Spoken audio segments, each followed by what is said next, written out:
Townsend scandals, what measures do you recommend that we implement to prevent something like this happening in the future? Well, Mel, I think you were at the businessmen and professional breakfast this morning. I think you heard our new township manager pretty much answer your question, but I'll go again on that.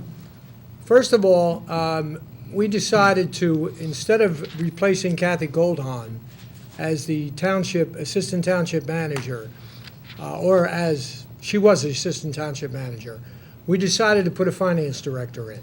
That finance director and Mr.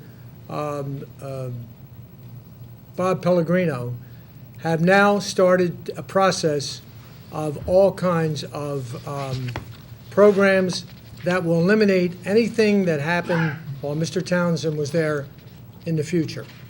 There has been a restructuring in the finance department.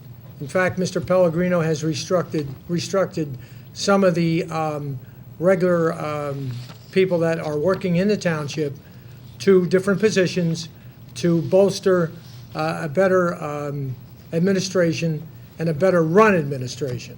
So I think that we're on the right track. Unfortunately, Mr. Townsend didn't do us any good. He didn't do the residents any good, and he didn't do himself any good. Thank you, Mr. Kinney. We'd like to move on at this point.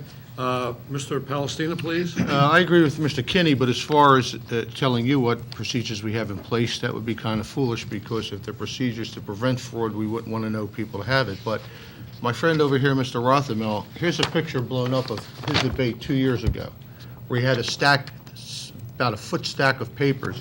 And I'll quote him, "I am a former U.S. Department of Justice fraud prosecutor. I undertook an investigation of the finances of this township, much as I did when I was a Department of Justice prosecutor. I literally went through mountains of information and went through every invoice the last 6 years. Thousands of pages of auditing details to really find out what's going on." What did he find out? He never came up with one thing about what the manager did, and now he has the audacity to say we should have caught it, and he's the expert. Thank you, sir. Mr. Rothermel. All right, Pete. The only restructure we need is to get rid of these two guys here. That would be the first step that we should do, is to take care of that. I did go through a lot, and as I did, I had a mountain of information to go through. To tell you the truth, Bruce Townsend, $125,000, although very significant, is rather chump change compared to literally the millions of dollars that were wasted by these two gentlemen on several projects. The first one was the community center that never got built. They were going to build it, then they weren't going to build it. $3.5 million was wasted just to design a building that never got built. And it was with borrowed money, which means that it's an $8 million payback. So yes, Bruce Townsend, terrible thing. And the most important thing about Bruce Townsend is the people inside didn't even come to them and tell them about it, because they knew that they wouldn't do anything about it. What did they do? They had to go outside, and they went to the DA. Thank you very much. Mr. Cunningham, please. You know, I've had a number of occasions to meet Mr. Townsend, and I would say that after meeting him and having met folks that know him, he is, you know, by all accounts, was an honorable man. My question is, what conditions exist under which an otherwise honorable man loses his moral compass to engage in such behavior? The bottom line is that this Board of Supervisors sets that tone. They set the environment for which business is done in this township, and they didn't do it. Thank you. Mr. Russell. The only true solution is to get two independent voices elected to this board. I've approached this board since 1994, and Mr. Townsend, according to the supervisors up here, would explain to me. I've asked other supervisors, and they pointed to Mr. Townsend. So he was very good while he was in here, but now he's very bad, is what I hear. He was a bad example. Well, no, you need two independent supervisors. Make history, Northampton voters. Thank you. Mr. Bill O'Neill. Thank you. Township scandals, the question is how to prevent them. One solution is to implement the purchase order system and make it effective. I've been in corporate America, and other gentlemen have been in corporate America. They're not perennial candidates who run for 48 years to run this township. Put a purchase order system in, it works in business. They handle billions of dollars every year. You make it so that there's checks and balances, and these things can't happen. Notice that 5 supervisors and 3 auditors couldn't prevent the theft, couldn't find the theft, couldn't notice it. What's their answer? Hire somebody else. Political insiders, get rid of them. Thank you. The next question will be from Barbara Thomas and directed to Peter Palestina. What is your position regarding no-bid contracts for services in the township? If we're specifically talking about bond issues, Northampton has, for years, used a negotiated underwriting, which virtually, and 100% virtually of all corporations sell their debt using a negotiated underwriting. Presumably, these borrowers must know what they're doing. In 2006, Council Rock sold their bonds competitively, and Council Rock paid an underwriting fee. It was approximately 50% higher than the Northampton Water and Sewer Authority paid on their bond issue. Each time the bonds were sold, Northampton Township looked at other bond issues to compare the interest rates and the fees to be sure they were competitive. The township uses local businesses because it gets much better service. We've known these people for years. We can rely on them. We cut through the red tape, and they check to see if it's competitive or not. And all I would ask is that these other people that make these statements about we should have done this and we should have done that, let us know what the bond rates were in those particular years and compare them to what we got. Very simple. Thank you. Mr. Rothermel? Yeah, we have to stop the no-bid contracts, and it's got to stop now.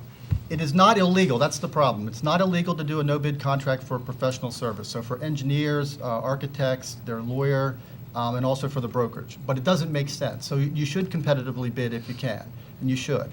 But the other thing was there was a nonprofit organization, the Delaware Valley Regional Finance Authority, that they could have went to, instead of going through First American Municipals, whose president happens to be their best buddy, the treasurer of the Pennsylvania Republican Party. So she ends up getting close to $1 million in commission fees, and there was commission-free financing that was available that we should have taken advantage of. And again, we could have got a lower interest rate, and we could have done staggered receipt financing, which I'll kind of explain later, but we could have saved the taxpayers, millions.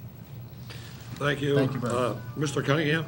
Yeah, quite simply, no bid contracts create an environment for pay-to-play politics, and it has no place in this township. We should be working to get the best deal we can for the taxpayers of this township, not the best deal for just a few connected people in the township. Thank you. Mr. Russell? There should always be, these contracts go out to bid. There should be never no inside jobs. I've been dealing with this issue since I've been a candidate in 1994. At the county level, I've stood up against it. I mean, there needs to be openness, and really, a lot of these committees only have the Ds and Rs. You don't see any independent voices on these committees that are supposed to oversee these. Okay, you have the hen watching the chicken coop. Thank you, Mr. Russell. Mr. O'Neill? My answer is, how can we believe what these people say after all the things that have been going on around here? Of course there should be bidding for contracts and services. They should be public. All the bills that we pay for legal services, engineering services, contractors, independent contractors, they should be visible. Try and get the totals. Try and find them. We have to get inside the file cabinets. We can do that after we get elected. We've got to open the doors to this township so that we can get some answers and start the investigations. Thank you. Mr. Kenny? It's interesting to hear these people talk. When these candidates have been in the township building, spent hours in here, looking through different programs, different papers and whatever.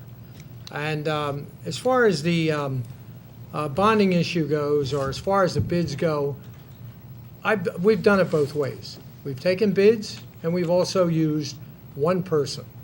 It was brought up by Mr. Rathamel that the, I guess it's the DVRFA, when the township issues its, Thank you. there's a negative against that, let me say that. Thank you.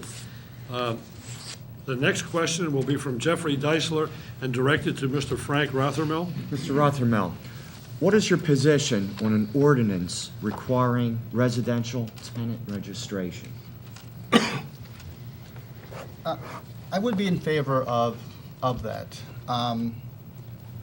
First of all, I don't think it would be that onerous, number one, because we don't really have that many tenants in Northampton Township.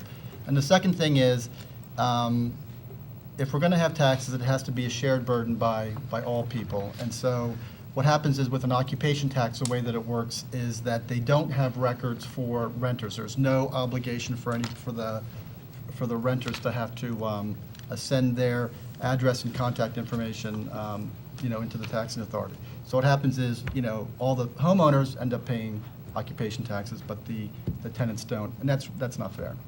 It should be fair, and it should be shared by all people. Thank you. Mr. Cunningham? I agree. I mean, I think it's fair that all residents, whether they're renters or owners, share the tax burden in the township. So I think a tenant registration is reasonable. Thank you. Mr. Russell? I know this is a statewide issue also, really nationwide. It's about property tax. And without knowing, I can't really say yes or no. I want fair taxation. I mean, I pay my taxes, I obey the law, and yet I'm discriminated against as a candidate. That's really the main example that I have. So I can go out, I need to know more, and I will research this. But as right now, I just don't know exactly, how to give you a yes or no. So I'm just telling you that I'll look into it. Thank you. Mr. O'Neill? Tenant registration is an abomination when it comes to a free country. More and more registration with more and more government agencies is not the way to make the people free. Less registration is needed. The post office is managed to deliver the mail. The taxes are able to be collected, and landlords don't like these kind of registrations. What's all this push for register? Let's start to live like free people for a change. Thank you. Are Thank you a renter? Mr. Kinney? Are you a renter? Please, Can I ask you questions? please, gentlemen, please don't go there. Hey, thank you. Mr. None of Kinney? your business. No, I agree with that. I think that we should have it. That's why we got the ordinance together. And I will give you an example real quick. When my wife and I lived on the economy in Germany, as soon as we moved into that city where we lived, we had to register. We were registered. So there's a twofold purpose there. Maybe it could be when you're registering, you're also under the eyes of something that could be a little more devastating, such as, a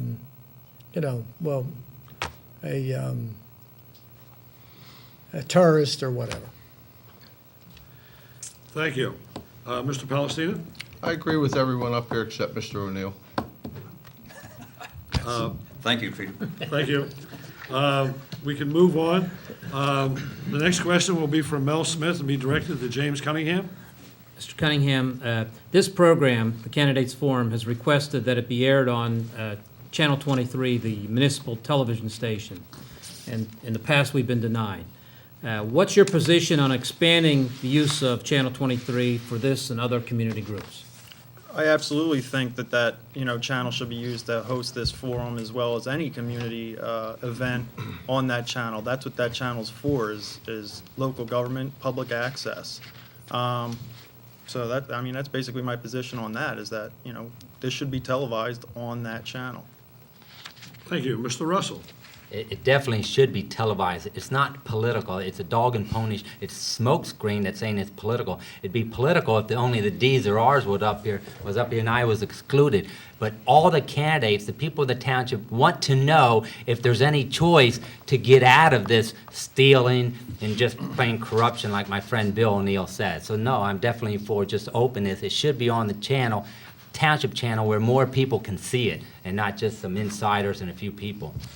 Thank you. Mr. O'Neill? Well, the problem with the township supervisor meetings is usually it's the most boring show in town. That's one of the big problems with it. Absolutely, they should be televised on as many channels as we can get them. I talked to Verizon. I know they have, they're not televising right now, but they will be soon. This is part of the secrecy that's kept this government going. And I noticed that even the newspaper said Mr. Kinney is unreasonable and illogical in his opposition to this. I have it, Bill, right here. Here, I have it too, Jim. We show it to everybody. You have a little bigger one than I have. I was going to put your photograph on it, on that smiling face. Thank you very much. Mr. Kinney? When the channel was established, a policy was also established. All members of the Board of Supervisors agreed that channel was to be used for communication to residents in the form of township business, township emergencies, and the Board of Supervisors meeting along with the Planning Commission meetings. We have at each one of our public meetings a time set aside for citizens' concern. Any citizen of the township can bring to the Board of Supervisors at that time questions